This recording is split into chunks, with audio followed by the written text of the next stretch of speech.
وبرحب بحضراتكم. يعني ماتش صعب جدا، يمكن حضراتكم كنتوا موجودين معايا من اول مؤتمر صحفي.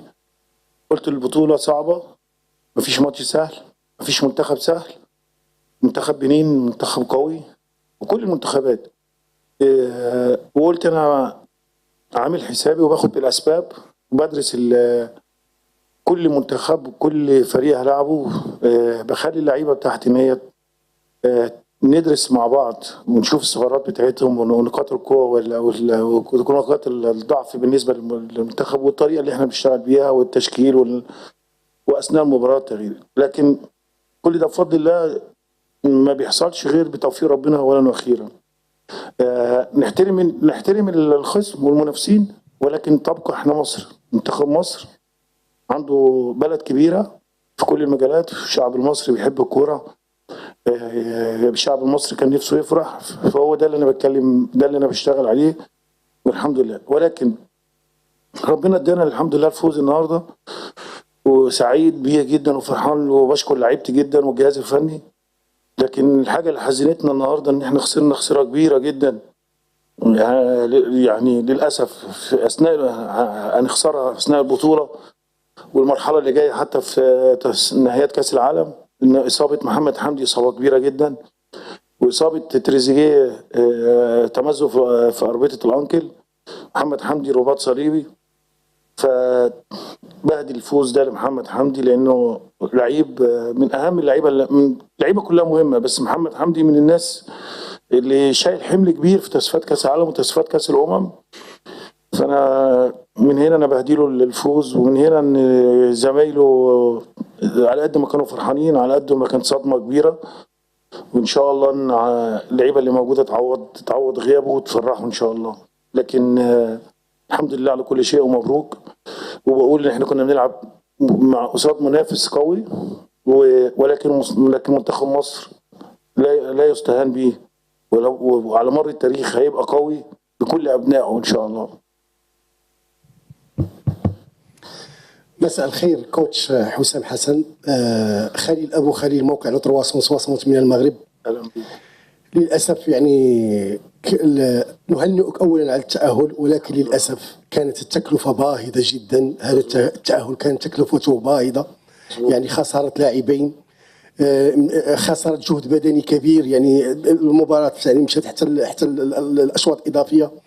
للاسف خبر يعني والله يعني قلت خبر يعني حزين جدا صراحه. الحمد لله. فسؤالي الان يعني بعد هل تظن ان هذا المجهود البدني الذي يعني بذل اليوم وهذا العناء من انتزاع التاهل هل سيؤثر، يعني عندكم الوقت الكافي للتحضير؟ وما مدى يعني التاثير ديال الاصابتين على المجموعه وعلى اللاعبين؟ حيكون عنده يعني وقع سلبي على نفسيه اللاعبين. فاش ممكن تقول على هذا غياب يعني لاعبين قويين من طراز رفيع؟ شكرا. بشكر حضرتك طبعا. اكيد ان احنا تعودنا الفتره اللي فاتت ان مهيئين نفسنا جايين البطوله ان احنا في ماتشات هتتلعب، وفي ماتشات هتتلعب وقت اضافي زي ما حصل النهارده، وماتشات قويه. ومعايا تيم متكامل، الجهاز الفني والطبي والاداري. عندنا من الخبره ان شاء الله ان هم نسترجع الاستشفاء للعيبه ونعمل استشفاء اللي قبل الماتش. وانا بثق في جهازي جدا، جهاز المعاون بكل العناصر، وخاصه الشغل الطبي والاستشفاء ان شاء الله هنشتغل عليها بشكل قوي. وان شاء الله اللعيبه نضيع اثار التعب والاجهاد اللي اتعمل النهارده، لان المباراه من اولها لاخرها فعلا كانت مجهده ذهنيا وبدنيا وفنيا وكل حاجه.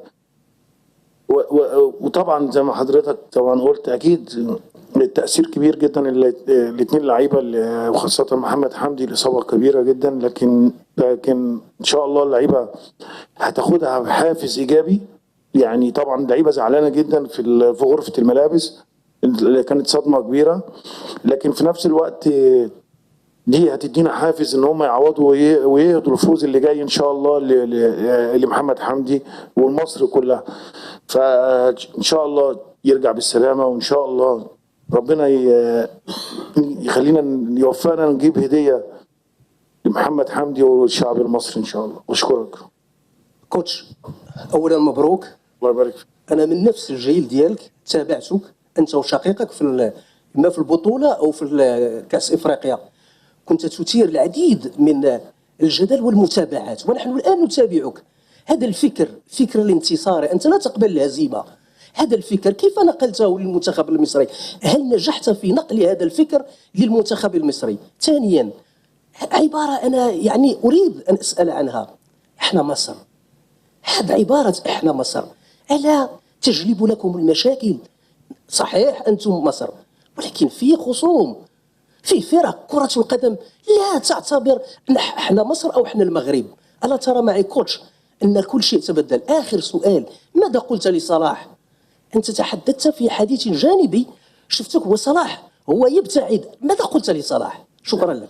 اهلا بيك. بص، محمد صلاح، فخلي دي بالسؤال من الاخر. محمد صلاح اكيد اتكلمنا في شغل الفني والتكتيك اللي احنا اشتغلنا عليه، وطلبت حاجات كتير من صلاح والفريق والمجموعه كلها، وفكرت صلاح ان احنا اللي احنا اتفقنا عليه واللي احنا اشتغلنا عليه يتنفذ. بس الحاجه الاهم ان ربنا كلل مجهوده ومجهود زمايله ومجهود الناس كلها بالهدف. فبقول له انت تستحق الهدف، على لان ربنا كرمك او كافئك على الهدف ده. بالنسبه لصلاح، بالنسبه ان مش عيب ان انا اقول مثلا انا منتخب مصر، يعني ما هو اصل دي حقيقه. وحضرتك لما اقول في منتخب المغرب، ما هو منتخب المغرب منتخب قوي وفعلا يعتز بقوته ويعتز بلاعيبته. ولو منتخب الجزائر ولا منتخب تونس او كوت ديفوار او، فهي الموضوع حته معنويه.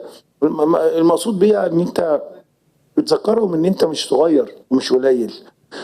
كل المنتخبات وانا حضرتك حضرت المؤتمرات الصحفيه قلت كل الاحترام والتقدير لكل المنتخبات اللي احنا بنلعبها، ومفيش منتخب سهل، ولكن واجب علينا، واجب على الكبير ان يكون متواجد في الوقت المناسب. واحنا في كاس ده الوقت المناسب ان انت تعبر على تاريخك وامكانياتك. رغم ان زي احنا قلنا التاريخ، يعني الكره ما بتعترفش بتاريخ في اوقات كتير نتيجه التغيرات اللي بتحصل والمواهب اللي بتطلع في كل المنتخبات الافريقيه، ولكن سيبقى منتخب مصر، وسيبقى منتخب المغرب، وسيبقى منتخب الجزائر، وسيبقى منتخب نيجيريا وكوت ديفوار، زي في اوروبا. يعني في اوروبا ما في المانيا وبلجيكا وفرنسا وانجلترا، هم هيبقى كده وهيفضلوا منافسين، وايطاليا هيبقى البرازيل والارجنتين فهي الكوره كده. الكبير والقوي لابد ان يكون ليه معنى ان هو تاريخه يكون موجود. في سؤال ثالث انا ما اعرفش.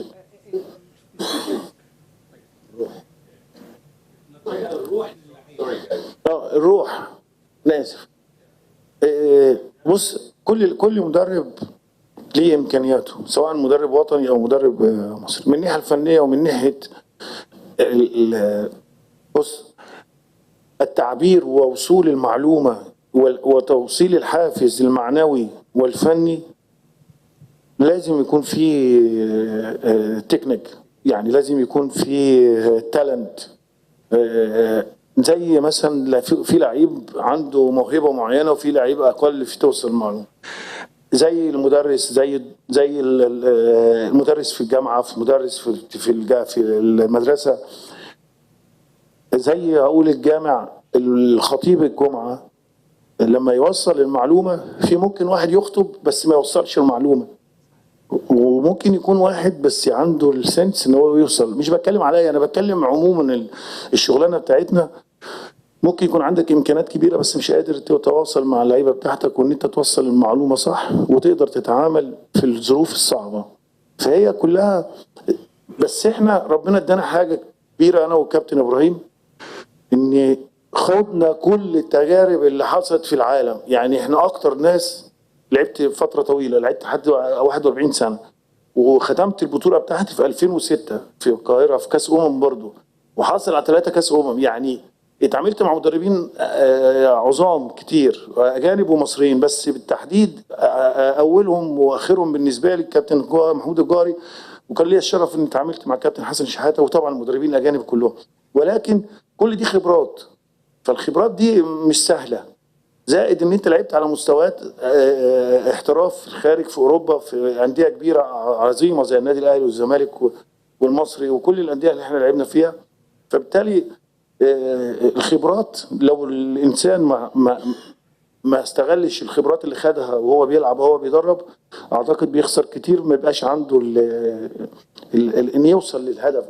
ان انا اوصل هنا، ما فيش حد بيوصل هنا بسهوله، مش كتير اللي بيوصل ويدرب منتخب كبير زي منتخب مصر او منتخب المغرب او ايا كان منتخب كبير زي افريقيا.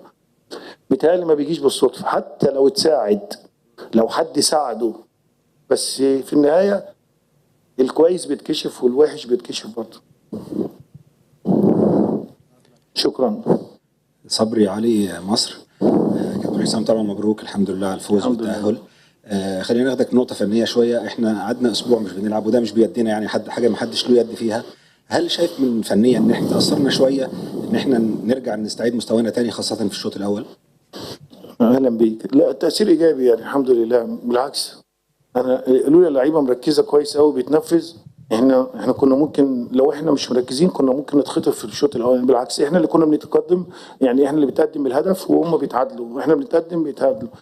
كان التركيز عالي، وبالعكس الراحه دي كانت كويسه جدا، وكانت لاول مره تتعمل في بطوله كاس واتمنى ان هي تتكرر، لان بتدي فرصه لالتقاء الانفاس للاعبين كلهم او في المنتخبات كلها، لان كل اللعيبه دي لعيبه لحم ودم، يعني جايين من انديه كبيره سواء محليه او في اوروبا.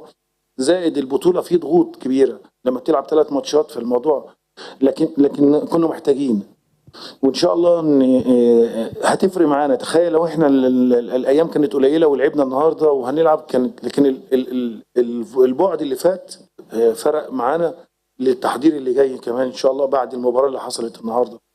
ان شاء الله نستفاد من الراحه اللي جايه ان شاء الله. Last question for the coach of Egypt, please. ألف مبروك يا كابتن. حضرتك يعني أثبتت أن كرة القدم تلعب من أجل الشعوب ومن أجل البسطاء ومن أجل 120 مليون مصري في الداخل وحوالي 12 مليون في الخارج. أنا بدعو وسائل الإعلام العالمية إن هي تيجي تعمل ستوري على الكابتن حسام والكابتن إبراهيم. أنتوا قصة ملهمة لأي حد عاوز ينجح، لأي حد اتحدى الصعاب، لأي حد يعني عمل نفسه بنفسه وبنى مستقبله. الحقيقة انت شرفتنا ورفعت راسنا وخليتنا احنا كاعلاميين اصلا زي اللعيبه، نفس الحماس ونفس الترابط وخلتنا يعني نغير مودنا. وان شاء الله ان شاء الله نعود بالبطوله. السؤال كابتن، طمنا على في ظل هذه الغيابات، احنا ان شاء الله يعني نقابل يا بوركينا فاسو يا كوت ديفوار. في ظل هذه الغيابات يعني طمنا على يعني البدائل وان شاء الله، وطمنا برضو على يعني نقول عزم منتخب مصر والحوافز لديه للوصول الى ابعد نقطه ان شاء الله. ان شاء الله. اولا بشكر حضرتك على كلامك، وفي نفس الوقت هاخد من سؤالك الاولاني. انت بتتكلم من قلبك يعني، وما شاء الله عندك خبره كبيره في شغلك وبتتكلم بما يرضي الله. احنا بنشتغل انا وابراهيم بما يرضي الله، وبنشتغل بقلبنا. هو ده المضمون بتاعنا، وحاطين بلدنا هو الهدف الاولاني. مصر دي بالنسبه لنا مصر، يعني انا زي كل واحد بيحب وطنه، بس انا بحب انا وابراهيم يعني ممكن نعمل اي حاجه عشان بلدنا، ودي مش كلام على فكره، لان احنا ناس من جوه الشعب المصري وحاسين بيهم، وكنا بنلعب في انديه كبيره، كنا بنقاتل عشان نفرحهم، ولعبنا يمكن اكتر لعيب لعب مده طويله لمنتخب مصر في تاريخ. يمكن انا يعني لعبت فتره طويله جدا من 86 اول كاس قبل 86 كمان. انا انضمامي لمنتخب مصر 84 اخر 84 اول كاس 86. فمشوار طويل. نهيت 2006 يعني نهيت المنتخب 2006 الدولي، لكن كملت للكوره 2007. فالموضوع كل ما كنت انزل البس تيشيرت فانيله منتخب مصر كان شرف ما بعده شرف. فبالتالي يمكن زي ما حضرتك قلت احنا حاله بتحب بلدها، يعني حالة من ضمن الناس المخلصين لبلدهم اللي أتمنى أن يكون مخلص.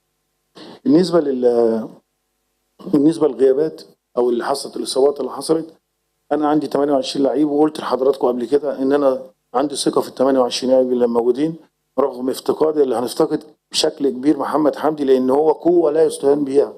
وإن شاء الله تريزيجيه نفسي يبقى مدة الوقت أسهل، يعني في البطولة يرجع إن شاء الله. لكن محمد حمدي يعني صعب تعويضه، لكن عندنا لعيبه فتوح من اللعيبه اللي على اعلى مستوى، وممكن انا اتحطيت في موقف كتير قبل كده ان احنا عندنا نواقص، وربنا الهمنا انا والجهاز الفني اللي ليا الشرف اتعاملت معاه ان هم تعبوا، كل الجهاز الطبي والاداري والراجل حامل غرفه الملابس كلهم تعبوا بصراحه. فإن شاء الله احنا محضرين للي جاي، واللعيبة اللي موجودة هتساند وهتشيل الغيابات النقص اللي هيحصل والإصابات اللي حصلت. إن شاء الله نكون عند حسن الظن، وإن شاء الله يكون رضينا. عايز أقول حاجة، يعني من الماتشات الممتعة القوية والصعبة، يعني عايز الناس الإعلاميين والجمهور رسالة، الماتش النهارده بحيي لعيبتي جدا، ماتش صعب جدا وقوي جدا، وأدينا بشكل فني على أعلى مستوى من وجهة نظري أنا. ولكن إحنا لسه يعني في أحسن، لسه هنحاول، ولسه ما عملناش حاجة. هنقاتل في الكورة إن شاء الله مع المنافسين اللي إحنا نلعبهم ونحترمهم وندرسهم كويس كالعادة. شكرا. Thank you, Coach Osama San. Congratulations again. Yes, we are at the end of this